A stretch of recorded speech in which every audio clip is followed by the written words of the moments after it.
YouTube, it's Orange Beanie Guy, and today this is a little extra episode for you. This is not on the normal recording schedule, but I'm here with my brother, Elliot. Elliot, how's it going? Fine. Okay, wonderful start that we're having. I called Elliot in here because he has a little bit more knowledge on a certain game genre that I don't typically play. But first, I want to go off and start saying that Elliot here, he was my inspiration to really get into video games.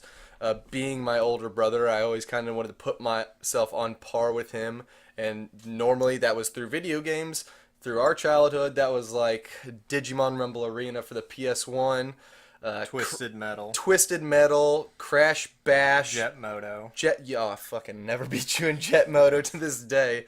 There's some other ones. All the NES games. Yeah, all the NES games. Blades of Steel.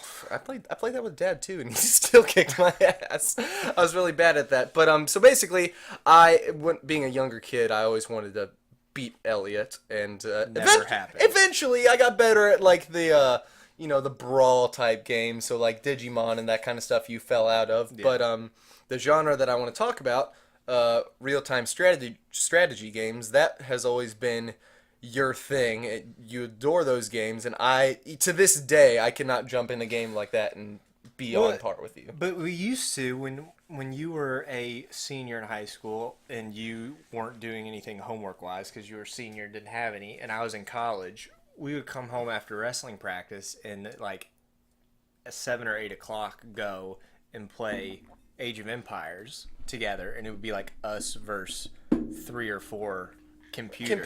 Well, see, but that's the thing though. Me and you play together. Whenever it's been all of like me versus you, it's never even been close. Though there was one time I remember, and we can get into the names of all the RTSs later, but me, you, and a cousin of ours played against each other, and we all had our own separate strategies, and they all clashed together, and it ended up being one big stalemate. But that being said, I kind of want to ask you a couple questions to start this off. Number one, why real-time strategy games? Like, why has that always been the game that really has like done it for you? Well, because you actually have to have strategy with it, and like fucking Digimon and stuff, you were able to just button mash your way through those. Well, like as a little kid, yeah, it's a lot of button mashing. Like now you can look and see like Smash Brothers has a huge fan base, and there's dedicated people that like spend hours a day practicing. Correct me if I'm wrong. Creating quote unquote formulas for their fighters. So I can understand as a child where it seemed like it's button mashing, but every game has its own quirk. Yeah, but like the part that you miss out on when you have a real-time strategy game, it's that everything matters, like constantly from beginning to end. So like if you go on and you watch YouTube videos on like professional players who are doing Age of Empires stuff, they'll be like down to the precise science of like, all right, you make this many villagers, you build a house on your way walking out to get wood. When this, your last sheep is at 100 food left, then you send one villager out to shoot a boar one time and then run back so that the boar dies directly underneath the town center. Damn. So like there's like to the point where you can have, there's a guy called The Viper on YouTube who's just, I don't know, he's foreign. I don't know what he is, but he's so fucking good that like everything is so precise with his like every click is meaningful, and he has he's that good because he has every hotkey for everything set up. Bound to something. Yeah, and he's just able to just in 10 clicks on his keyboard, he's able to do what you would take like a minute on the mouse to select the right number of guys and go. So it forces you to get better, not just like on like fighting or being able to like adapt. You have to be able to make every single click count.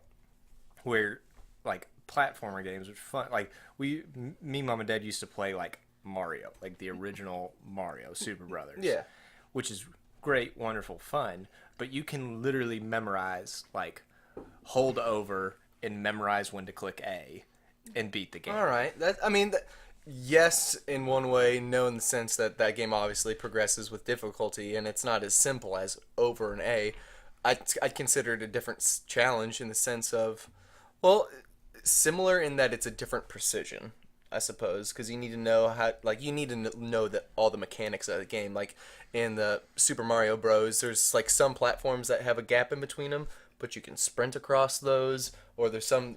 Yeah, but it's the same every time. True. And even on Oh, in the okay, I get. oldest, worst RTS, like Age of Empires, even the first one, even though it didn't have any of what it needed to be successful, It changed it it up. changed every Okay, time. So I you get couldn't that. memorize. So you like it mostly because what you just said that right there. You can't memorize it. Each It game's forces you to constantly learn and okay. adapt. Now, are you? Well, let's say you jump into the same scenario of like it's me versus three people. Can you kind of guess what's? I mean, you've played it. You've played Age of Empires at least. Can I assume that that's your favorite one, or is there a Yeah, different Age of RTS? Empires 2. Two specifically. Yeah.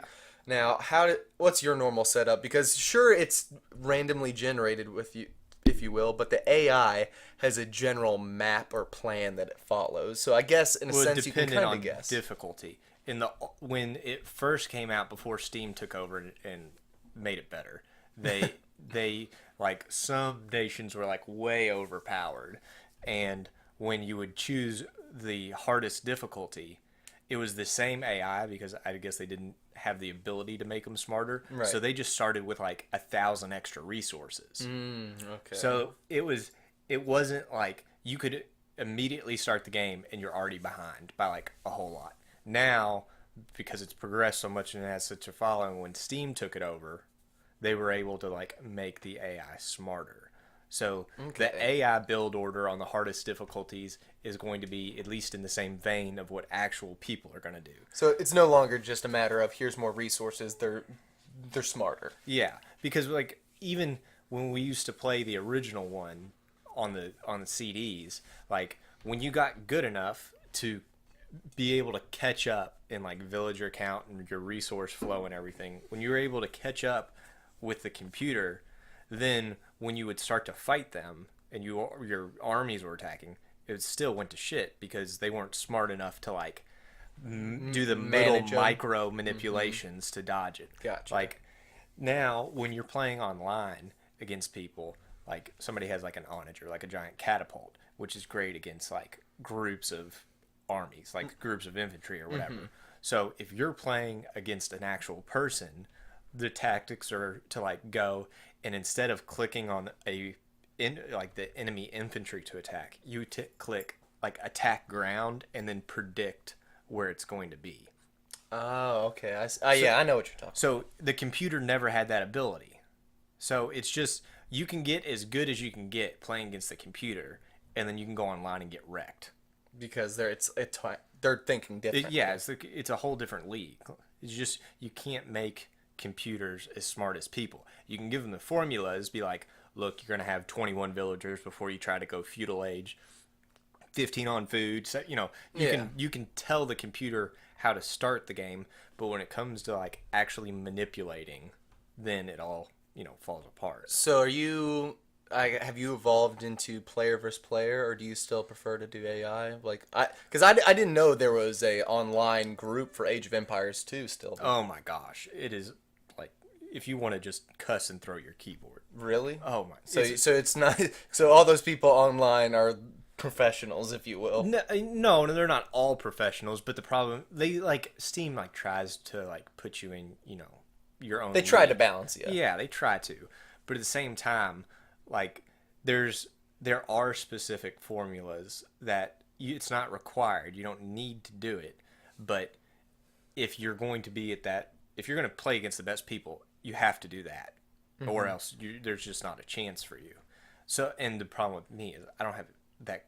Like I would get like 250 kilobytes a second at my house. Well, yeah. So I constantly get kicked. So I haven't. My skills have gotten worse because I don't play as frequently, and because I don't play as frequently, it's easier for me to go in and play against. There was one point where I was good enough. I could have the AI on the hardest difficulty and do like 2-on-3. Like they were 3 computers versus me and a computer. Right. And I would be able to compete with that.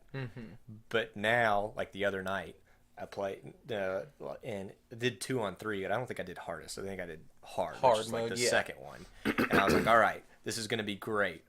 And I went, and my ally got destroyed in like 20 minutes. And I was like, all right, this is gonna make me throw my computer. And I had to turtle up. And the entire game, I was up till 2 o'clock in the morning because the entire game took like, well, it's 4.5 hours, but I played on the fastest stream, so it Yeah. wasn't So actually it speeds four. it up. Yeah, but the game time on the clock was 4.5 hours. Yeah. Because I almost died like 4 distinct times. Like they were waving, and I was fuck you! Like just castle, just 20 Mayans in a castle Oh screaming, my god. That's and I ended up winning, and it was so satisfying. Like the blood of the computer. just to be able to come back from like a almost 4-time lose streak. Yes. I can see where that would be super satisfactory. Yeah, and it's not. And the nice part about it is when you're playing against the computers, like yes, they rush you, like they're going to attack early, but typically, because now it used to be on CD, they had all the extra resources. So like in the feudal age, like congratulations, here's man at arms and archers just swarming you Yeah. before you have anything. Now, even though they're smarter, they still have to earn the resources. So they can't- So they don't swarm you. They can't as rush you much. as bad. Yeah. Now, is that not to halt what you were going to say, but is that an effective strategy? Because when I did play RTSs, that's what always fucked me up because I was decent at it, but as soon as I started to climb that difficulty, personally, I always kind of turtled up until whatever the third stage was. Yeah. As soon as I could start building castles, I'm like, all right, now I'm mobilizing. Yeah. But it seems like I always got rushed and I always got taken out way too fast. Well, it depends on what on the elite players, you can tell whether or not somebody's going to rush or not by when they advance to the feudal age. Like if they're pushing early, then they're probably going to rush. If they wait, then they're probably not. But when the best part about when you're playing against people is people start to evolve like crazy strategies. So like if you're playing against a computer, there's probably a general way you're going to do it. Online, you might have one guy who's like micromanaging his scout and is just pestering the shit out of your initial villagers. So you have people who go and will build, like, encase themselves in a wall, like just around like their farm or town center. Like the wall is useless for anything except protecting this one villager, so Right. you can keep going, or building one tower or something. Okay. So there's different micromanaging. Like when you play against a computer, nobody ever builds a fucking palisade wall or something. Yeah, It's like yeah. the most useless thing in the world. But when you're playing against real people, that's when it can come into play because it can save you just because it's some physical barrier To help. to give you enough reaction time to react to what they're doing. Jeez. See, this is like all of this is like way over my head because I haven't put as much time into like one of these games, nor any game that really requires like I don't know. I like story-driven games, but if it's like a game where I can sit down and finish it in a sitting, something like where you were saying you played like a 4-hour game, like I could never do that. Like with Civ, that's what turned me off to Civilizations because a short game's like 8 hours in that. Well, you need to do something like Rise of Nations, which is like it's the same basic concept of Age of Empires, except you can go from Stone Age to Nuclear Age. Oh. Like you get the whole thing. Jeez. And there's game modes that you can select where you're trying to take over the world. So it has the world spread out like in Risk, like the board. Oh, okay. And whoever you choose to start with, you start in their nation. So you're the Japanese, you're starting in Japan. And everybody starts with that one territory, and then everything that's blank has like barbarians in them or Right. something. And it's turn-based on the risk level, but every time that the turn is over, say like you're in South Japan and you want to attack North Japan, everybody selects where they want to attack, and then you play between a 5 and 90-minute game. So you're playing like a 5-minute Age of Empires game Okay. to take over that place. So the whole game, like I'm still not finished playing the whole game, like taking over the world, because there's like 30 turns. And each one of those turns is like a 90-minute Age of Empires game. So, correct if let me try and visualize this. So, like Risk, like this CD game we used to have, where it's like the nations and its flags. It Yeah. starts out at that view, and then as soon as you're like, okay, I want to attack, Russia, then it's like, boom, do it. And if you lose, you don't get that territory. Well, Or there's a lot. It's like some of the early, like when you're attacking barbarians, it's like, hey, you have 5 minutes to kill 20 barbarians. Mm-hmm. And then so it's a 5 minute like rush, and you have like just an army, and you're going around and killing them. But then when all the barbarians are gone, then you're attacking other nations. So when you're attacking another nation, they can pull back their forces. Mm-hmm. So then it's like, all right, you have 15 minutes, and however, there's like a retreat train of supply wagons and stuff, and however much of it you can kill, that's like your bonus gold that you're going to get. gotcha. Or if they're like, no, I'm going to fight you, you're going to fight me, you have 90 minutes to take over you have to take over like their main capital. Okay. And it's crazy difficult to do in 90 minutes. Oh, I'll definitely. Is that on Steam? Yeah. It was like $4 during the Sale, but sale. It's probably like, what, 15 now? I think it runs like 15, 10. 20? Oh, really? No, yeah, That's it? I think it was like 55% off or something. Is that a fairly new game? This was no, it was almost the exact same time of Age of Empires 2. It was made by Microsoft. So it's like It's a spin-off from them. well, it's a completely different franchise. So it's the same concept more or less, but they were trying to make a different stream. Yeah, okay. It was probably slightly later than Age of Empires 2 just based on the graphics. Okay. So like on the economics part of it, like there's a cap that's for all your resources. So you have like gold, stone, food, and wood. Right. So let's say you put like 100 villagers on wood. You could be getting like 1,000 wood a minute or something.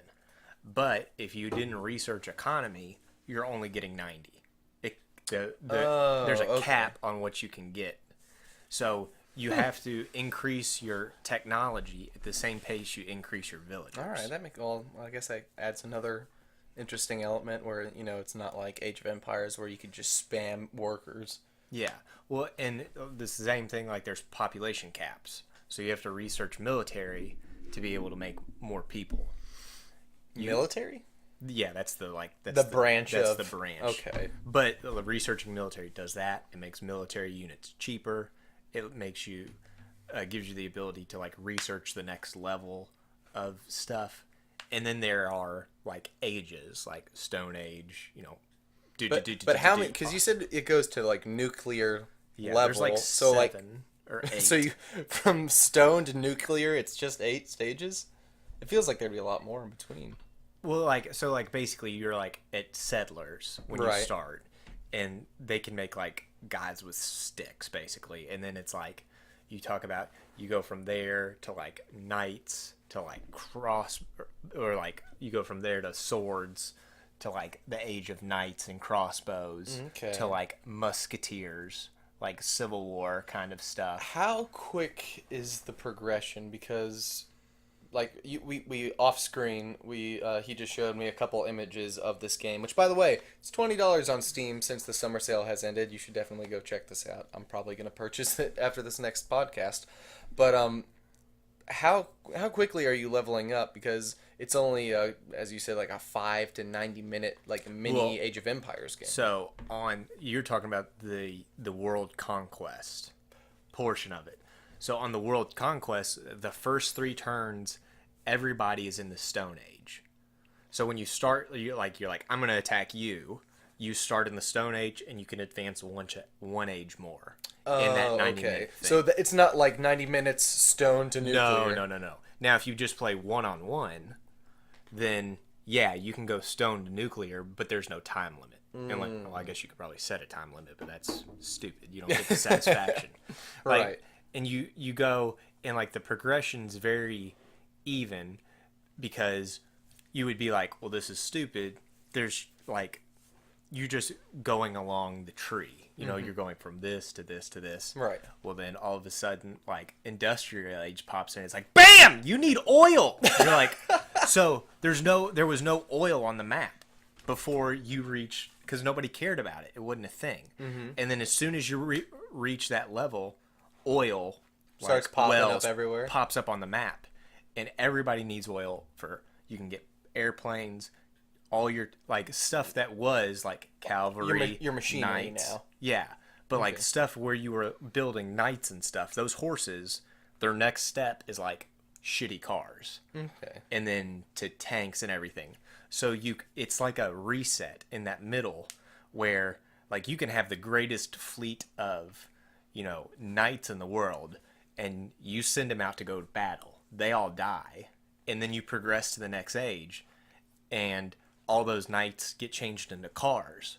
Well, now you have to have oil to build them. Okay. So there's some benefits to like massing an army before you advance and research the technology to go up and improve. So it's like mass the army, then upgrade. Don't necessarily go waste. yeah. Well, and it's just on that one because before oil was a thing, like before it pops up on the map. But then there's also a leveling effect at the beginning. Villagers are like 15 food, but every time you build a villager, it goes up by like 1 or 2. So your first villager's 15. Well, by the end, a villager might be 100 food.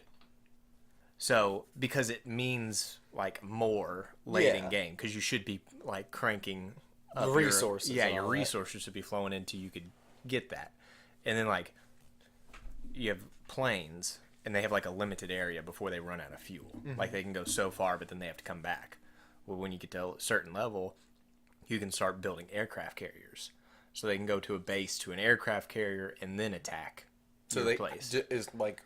Does it get so in depth where it's like, oh, your plane flew from A to B, you need a refuel? No, no. The AI is super smart, which is something that it's a giant improvement over Age of Empires, because you can set your AI units, like what I have it set on is like fast. For each unit, they're set to like fast and build or gather, and what that means is they're not going to stand around.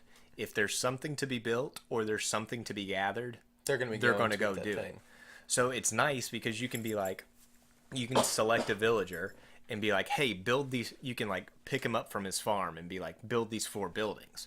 He's going to build those 4 buildings. Then he's going to go back to his farm. Okay. You don't have to worry about it. The only time they'll ever be like idle villagers is if unless you tell them to be idle villagers. Well, no, because they won't listen. They won't like they'll be idle and they'll be like, oh, I need to be efficient, and they'll like go away to go do something. But like if there's a limited amount of people, like you build a lumber camp. Well, if you build a lumber camp around a tiny group of trees, there's only gonna be 3 or 4 villagers allowed to collect from theirs. If you build it on a giant forest, you can put 10 villagers there. So if you only have 1 lumber camp and there's 10 people already gathering stuff, then your guy's just going to sit down and be like, well, there's nothing for me to do until you do make another one. Okay. And like in Age of Empires, you have like a town center, and that's what makes your villagers and stuff. Well, Rise of Nations, that's your main city, and you constantly have to be building more cities. So you can like contain the number of people living there? Well, like every time you build new cities, like you can do, there's limits where like a temple, a marketplace, and a university are like the 3 of the main things that you can build around your city. And a marketplace helps you get gold. Like it just naturally generates gold. Your temples like increase your area of control. Like the whole map is shaded either your enemy's color, your color, or neither of your colors. And as you build these cities further out, you're gaining control of more of the map. With the power of religion. Well, it's I forgot what it's called, like national influence or something. So if you're playing one-on-one, one of the games to win is kill all the other people. Right. Capture their capital. Or control 70% of the map. Huh. Like if you've grown out that far, then... And it's like, oh, you have 70% of whatever country or whatever it is. We're talking about one-on-one, so it's just the square. So just the square then. Okay. Yeah. Huh. That's actually kind of neat. I like that idea. Well, it just gives you a way to like economically rush. Like you don't have to have any like military. You can just grow and put like like the equivalent of the castle in Age of Empires, just like fortresses everywhere. Just defend yourself. Yeah. So that's the one thing I did like about RTSs though, is like it's not straightforward. It's not like your Mario jump from A to jump to B. It's, the RTS I played a whole lot, and it's a guilty pleasure specifically because it was Star Wars, was essentially a reskin of Age of Empires 2, which was Star Wars Galactic Battlegrounds, and then they had the clone campaign where they added 2 new storyline things you could go off of, and it just added the clones and the Confederacy in there.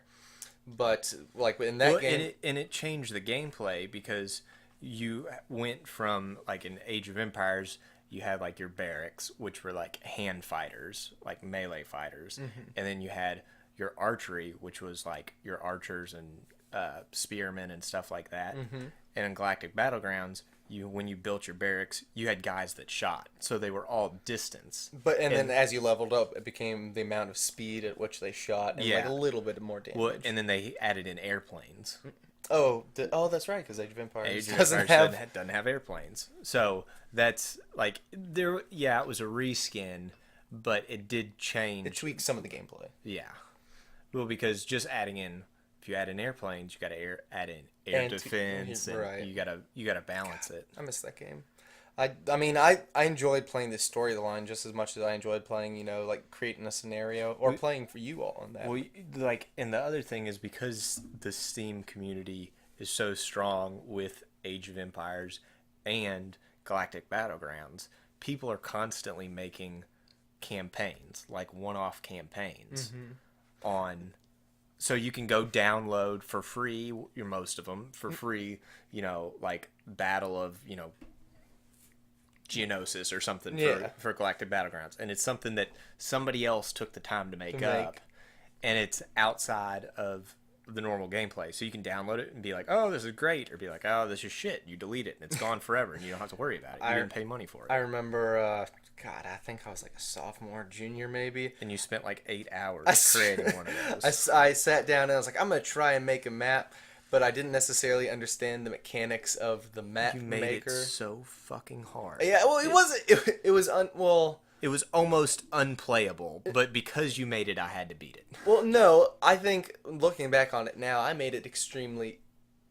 It was perceived difficulty. It wasn't necessarily like at the very beginning, if I remember correctly. You started the map was shaped in a diamond. You started in that bottom corner, and you're immediately rushed by Gundark. So it's like, okay, get the workers inside the town center, fight them off. So now you're starting off with like a semi-hurt town center, whatever. So you start your gathering from there. And if you journey too far out, there are more Gundarks, or I don't know. There's 3 beasts from the second Star Wars movie. The things in the arena. The cat, the bull, the spider. We don't talk about those first 3 episodes, so it's okay. But basically, as you traveled, there was like a slave camp of Wookiees I put on a different corner. To the left was a city. I tried to create a mechanic if you could like befriend this city. It was a separate way of winning, but I didn't understand the creation tools at the time. And there was something up top that I couldn't tell you what was there. But basically, in the very middle of the map, you wrote a narrative for it too.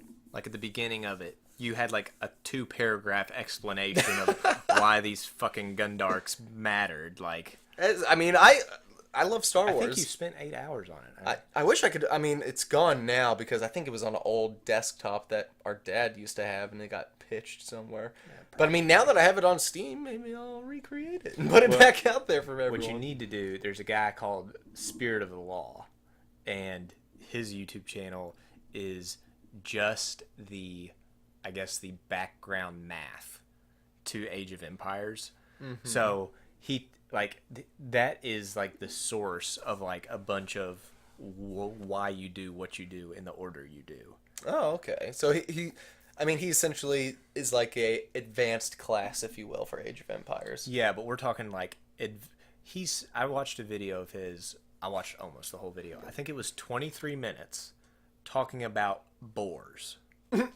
Like the boar. Just like how to harvest them in the proper way to do it. Like everything about boar. How do you talk 23 minutes about a virtual boar? He just says everything.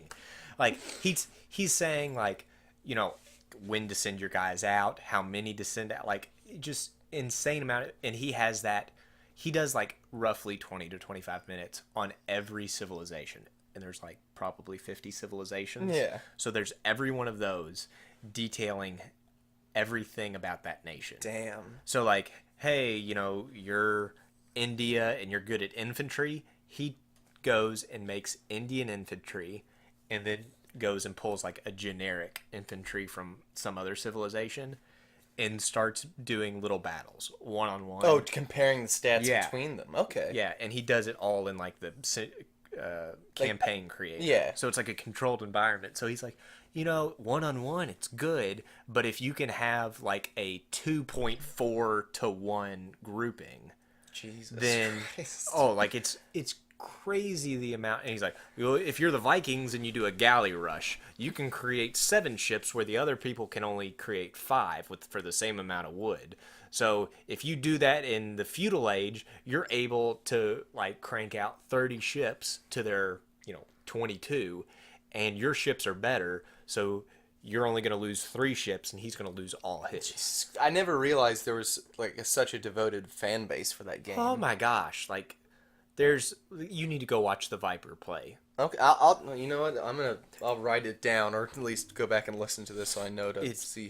He is unbelievable. Like, he plays online competitively. Okay, so he's playing against people. So who there are is good. a competitive circuit for it? Hell yeah! Oh fuck. Okay. Well, they pay some of his games. They have like $1,000 down. Oh really? Yeah. Okay. Then. And he live streams, and people are commenting and donating money to him and stuff. Yeah. And they'll request that he beat people a certain way. Oh So my there's God. so like there's one. So in Age of Empires, you can play Fortress, which is you start with like completely encircled by walls, and it's supposed to it makes you avoid that early rush. Right. Like, that's not going to happen. So there's people have created a version off that where it's called I think it's Outside the Walls, where it's Fortress. You play on that map, but you're not allowed to build anything inside the walls. So what are the walls for? Is it just like limit the space of the playing field? So it shrinks the map. Yeah. Well, it shrinks the map, and you can't build walls.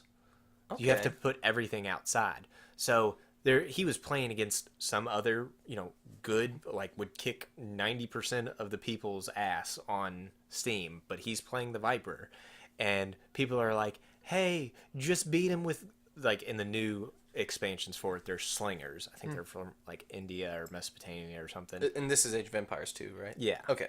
So they're like, "Hey, just beat him with slingers," and he's like, "Okay," and he beats this guy with 1 unit. Like, I think he builds like a trebuchet, or he builds something else, but like that's his army. He's like, "Okay, I'll beat him like that," and just destroys him. Like, that's the people like that scare me off of playing online, because Damn. you can amass like before you have contact with the other person. Besides having like the little score ticker, which makes you realize how badly you're gonna get fucked later, is like you're just like, oh, okay, like I think I'm doing all right. You start off on par, and then they jettison 100,000 points ahead of you. Yeah, well, and that's the problem, is you don't know how good people are. Yeah. Like, there's not a badge to be like, hey, I'm about to bend you over. Unless you make a name for yourself like the Viper. Yes. Yeah. I mean, he's just like on a different level, and he's got the funniest little accent. So it just, I'm sure playing him just pisses you off, especially if you can hear him. You're just like, oh, you're the worst. Oh shit. Okay, yeah, I'm definitely needing to go check him out after this. Yeah. Honestly, I want to get into the map making again too, because it like being able to create your own scenario and have people play it, I think is really fun. Oh yeah, and there's scenarios that people create that are multiplayer that you can play online. Oh, okay. So like there's one Spirit of the Law created, which was Rome versus the Barbarians. It's like a 7-player map or something. So you have like Eastern and Western Rome, and then like 5 barbarian people. So the Romans start out a little better with this extra stuff, but there's only 2 of them, and then there's 5 of the other ones trying to attack. And he like made the map look like Europe and Northern Africa, which is cool. But then it's an online game, and sometimes people leave, people drop out, Right. stuff happens. So people have invented ways where Spirit of the Law has one where if you are able to rush and build a transport and get a monk and go over to this far corner of the island and pick up a relic, you'll take over somebody else's civilization that you're on their team with. So say like you are a Roman and your teammate's a Roman, And his they drop internet out. crashes, yeah, and he's gone. It's like not the end of the game. Oh, Like normally you'd be that's- like, fuck, it's over. Yeah. But you can hop on your little ship, go over, grab a relic, and now you are controlling his base Now, as is there well. a temporary pause of play for that? Or, like, is there understanding between players, or like, hey, it's gone, or is it kind of like, hey, like Roman character dropped out, barbarians get over there? There's some mechanic where you can't take over the enemies. You can only take over your Okay. allies. That's still really cool, though. I mean, because from what I understand, that map maker's really basic. Like, Oh, it's super, like there's not a lot to it, and someone like went into there, and I don't know if there was a mod or they patched it or whatever, but still to be able no, to, but like he went so far as to like, the map is like a tiny little diamond thing that you can see, and he wanted to make it look like Europe. So he cut out a piece of plastic that same size, laid it over it. put it over like a Google image, and traced the plastic, and then retaped it over it, and then drew along the outlines. Oh my God. Like it's That's awesome. Have you played that map? No. Or just watched like the No. Viper play it or something? Yeah, I've watched people play it. And it's interesting. You learn like when they were watching like Spirit of the Law. He's like, well, if you advance before you have 20 villagers in the first stage, you're just gonna fucking lose. I'm like, really? So it's stuff like that where it's just stuff I didn't know. Yeah. Now I'm never gonna advance unless I have 20 villagers. So there's ways to elevate your game by just learning. Like just fucking go online and learn. Can I ask how long you've been watching the Viper? Is it It's- just fairly recent? Oh yeah, it's just fairly Okay, recent. because I was saying, even you said like, oh, never advanced with 20 villagers, but whenever I played with you, that's how I always ended up losing to you, is because we always, we played right next to each other, so I just lean over and be like, what the fuck's Elliot doing over here? And you'd have like just all these villagers. I'm like, I'm rolling with 5 because, younger Noah is more focused on like, oh, let me get all my Gungans up and ready to Yeah. roll, but Well, I think the general rule of thumb is half. Half of your population should be villagers. jeez. Because then Even with like small population gaps? So like, I'm Well, sure there's like a no. 75 one or something. I'm like sure that. there's I think, most online are like 300 plus pop cap. I thought the most was 200, but Well, it was back on the CD. then they fixed it on Steam. Yeah, in Steam, they also quote unquote fixed some civilizations that were overpowered, which is Like the Aztecs. Mayans. Oh, sorry, the Mayans. Yeah, But with there's the archers. Yeah, okay, that's the one. That's Yeah. the one you always played, you Yes! asshole. Because they were fucking awesome. The more you advanced, the cheaper the Mayans got, Yeah, there's which was wonderful. And then they went and fixed it to make it not so terrible. Like, what did they just like make it so it's like, oh, these It's- Mayan archers are not going to be as No, they Potent. didn't. They didn't change. They affected their cost, so they cost more than they used to in the old game. Okay. But then they gave them. They gave like a really deceiving technology. A new technology was like, hey, +3 damage to buildings for archers, and everybody was like, wow, okay, I'll pay more so that now my archers can just destroy buildings. But Spirit of the Law went in there and figured out it's only for the archers that you build at the archery range. So It's not not for the, the not their unique unit at the Oh, castle. Okay. But nobody knew that, so they were just fucking, clickety clicking, going on their merry way because a lot of the stuff is hidden. So like, unless you're setting up in a controlled scenario, Like the Viper. well, no. Spirit of the Law is the one who like tests the stuff. Oh, okay. So like he had a building, and he had, one Mayan with and without this technology, and told them to like shoot the building one time, and then he was like, "Hey, this one did 8, and that one did 8. It didn't change. Why didn't that change? Because some hidden mechanic." And then in he there. went and pulled out an actual archer and shot it. Yeah. and- Well, are the actual archers now better than the special unit that the fortresses would create? No, not really. The obelisk or whatever, the Yeah. last guy in the archery range, he's like more on par with the other one. So Okay. now it used to just not be a choice. It's like if you're a mine and you're making archers, then you're wasting your money. Mm-hmm. But now it's not quite there because you a little bit of this, a little bit of that. But he does some of this stuff is like detailed to the point where like there's I forgot which nation it is. One of them, like it says like your resources last 20% longer. And everybody was like, "Oh, that's cool. Yeah, I don't know what the fuck that means." Yeah, but what the fuck is So that? what that means is like because it lasts 20% longer, if your villager is going to get gold, they're going to mine 10 gold and carry 10 gold back to the town center or whatever. But only like 8 gold left to mine. Exactly. Oh, well, I mean, over time, I'm assuming that adds up. Yo, yeah, it certainly adds up because you have to build less of everything. And he went so far as to like be like, you have to position your lumber camps within 4 squares of the forest. If it's more than 4 squares away, it's better for you to destroy that lumber camp and rebuild a new one because you're losing wood based on the amount of time that the villager takes to walk. Yeah, so if you know that, guess what? You're gonna fucking win against 90% of the people because it's the level of detail is so crazy, and it's a 20-year-old game. Like that's if you can make a game that people are still playing after 20 years and still like Competitively Competitive, like, into yeah. it and making a science behind it almost. Well, and the part of the thing that got me back into it is they're releasing a remake for the original Age of Empires. That's just like an HD reskin. I'm sure there's a couple No, fixes to it. well, yes and no. If you've ever played the original one of the biggest things you'll notice, there's no idle villager button. So it's the worst thing in the world because you're constantly having to like lord over your villagers to make sure they're working Yeah. and not just standing around. So like there's some basic stuff like that, and I mean the graphics and everything, but this one is supposedly going to be done like the other ones were like, yeah, we're going to make it for Steam and we're going to make it HD and better and da da da da da. Now Microsoft has seen that and seen what it can be. Yeah. And now they're like, all right, we're going to do this one right.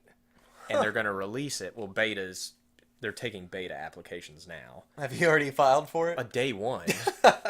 And it went to Of course. It went to the point this poor guy sits next to me at work. I was at work like trying to get into the beta. I'm like, Craig, the button's not working. It's not accepting it. And he rolled over to my desk and started looking at the code in the background of the website. Yeah. And realized they didn't make that button a button. Like a Oh my clickable God. button. And he was like, well, you can't click because it's not that thing. And I was like, oh no, Craig, what are we going to do? We started searching on the forums, and God bless some random poster. He was like, hey, you got to go in the code on the website. You got to paste this in this area, and then the button will be clickable. I was like, Craig, I don't know how the fuck to do that. Get over here. And he did Jesus it. Christ. He did it and made the button clickable. So I was like, I'm not saying I was the first, 100 or anything by any means, because I'm sure other people figured that out. Yeah. But I know I was on the front end of that. So you got your fingers crossed? Well, they sent everybody an email, and you had to like go into your computer and run a script that was basically like the exact specifications to your computer and send it back to them because they want like a wide variety of beta testers on a wide variety of of different computers. And all Yeah. that. Yeah. So I did that. I haven't heard anything else. But if anybody hears this and can pull some strings, I'd really fucking like to play the game. How, do you know when you're supposed to be hearing back? No, I don't know when I'm supposed to be hearing back, but they did tease at the same time, like the same day they released that they were going to do a beta. They also were like, hey, there's an announcement coming in August, and you're going to want to hear it. And everybody's like, what the fuck is it? They're like, oh, you're going to want to hear it. So it could be like a brand new, like Age of Empires 4, or it could be like A new, like, I don't know, like storyline or something Yeah. like that? They were vague enough that, well, one thing is like a year ago, they posted a job posting. Microsoft posted a job, and it was like lead coordinator for a beloved real-time strategy franchise. And everybody shat their pants simultaneously. They're like, oh, they're going to bring it back. They're going to bring it back. Which kind of fits the timeline-ish, sort of, to where they could Have made something new? yeah, or be ready to announce in August that coming, next year. Like, I mean, it's it'd be nice to go alongside that HD remake, just to pull people in, and then I Yeah. mean, fuck, that's what they've been doing with the Kingdom Hearts franchise with fucking 2.1, 2.5, 2.8 HD remix. Fuck you, Kingdom Hearts. I saw the new announcement, and fucking spoiler alert, Toy Story is in the new world, and I'm fucking pissed about it. Why are you I just want to pissed? throw. I don't know. I just didn't. That's not the world that I would have picked personally. Like, I get why they chose it because it's it introduces like Kingdom Hearts to the world of Pixar, so it technically opens up the door for a lot of Pixar movies because we Finding Nemo and all that. Well, Cars. no, That's fuck just that. fucking So- asking for No, it. okay, well, like Monsters Inc. Like, I think that would have been such a better choice compared to Toy Story. Like, I don't know. Why? Why? I don't know. I was gonna save this for on Tuesday when I rant with Mitchell. Yes. I'll talk more about Kingdom Hearts and why I'm a little bit ranty about that. But didn't really think to get almost 50 minutes about Age of Empires out of you. Well, I told you I could talk for a long time. I'm about 1/3 of the way through, so clear your fucking hard drive. Well, I'd love to pull you back on here a different time and continue talking about it, or talk about the other game franchises that were near and dear to you. I don't know how much you know about Twisted it. Metal, Tomb Raider. Twisted Metal kind of went off the deep end, but that's all right. Well, after it got off of PlayStation. Well, as they've leveled up. Yeah. So to speak. I'd say after like PS2, it kind of spiraled out of control. Yeah, they were just like trying to be creepy. It was like a dark. They tried to make it dark. Yeah. When the game initially, like the story, like there wasn't any like voice line. It was just all Yeah. script that you read, And it was still creepy like as meant is. to be creepy. Yeah, like one of the fucking writers was the devil himself. Yeah. So like Motorcycle guy, right? No, it was the big rig, the big semi truck. What? Oh yeah, okay, yeah, that's right. Well, because he was like the shadowy figure. Yeah, and there was no. Well, I forgot what the motorcycle guy was. He was a demon. There was I don't know. Something crazy. Yeah, about there was that. the best one was if you were the monster truck guy and you won, you could you can have anything in the world. What is it? He's like, dude, I'd fucking love some new tires for this truck. And literally in the words, the guy's like, the omnipotent guy, and he's like, I can grant you anything. I can give you unlimited wealth. He's like, nah, dude, set of tires. And he's like, all right. And he gives him a fucking new That's set the of. guy I always picked, and because young kid, there wasn't a lot of skill with that one. You just ran at people. Well, and the guy that I always picked, he's roadkill, I think, but he was like Yeah. a Vietnam vet who was like troubled by his past. Jesus Christ. Oh no, it gets worse. So you play through because he was my guy. He was the first one I ever beat the game with. So you beat the game and you're like, oh, here it is, and he's like, Hold that thought. I'm gonna pause you because I want to have you back on here, and I want to leave a. God damn I it! didn't mean to cliffhanger you, but I'm gonna cliffhanger everyone Fine. else. Fuck it. Elliot, thank you so much for coming on. You're definitely gonna be on here sometime in the future, whenever it works for you. I know we're both kind of busy with our schedules, but As soon as your check clears. as soon as my check clears. But yes, thank you all so much for listening. I guess not watching. If you did stare at that animated GIF for 50 minutes, good for you, because I couldn't even do that. I picked up YouTube Red, so I wouldn't have to do that. We also have a SoundCloud. SoundCloud's been really fucky with me and won't let me upload, and I have upgraded to Pro. Not to piss off SoundCloud or anything. No, I mean SoundCloud. Like, I gave you the credit card information so I could do it, but every time I upload, it literally crashes the website, and I can't touch it for the rest of the day. I don't know what the issue is, but Somebody's using Internet Explorer. no, fuck Internet Explorer. no, not fuck. Okay, I'm just making. Wow, you're pissing everybody. All right. Omnipotent Google, Noah hates you. Thank you guys for watching. We'll see you next week. Bye bye.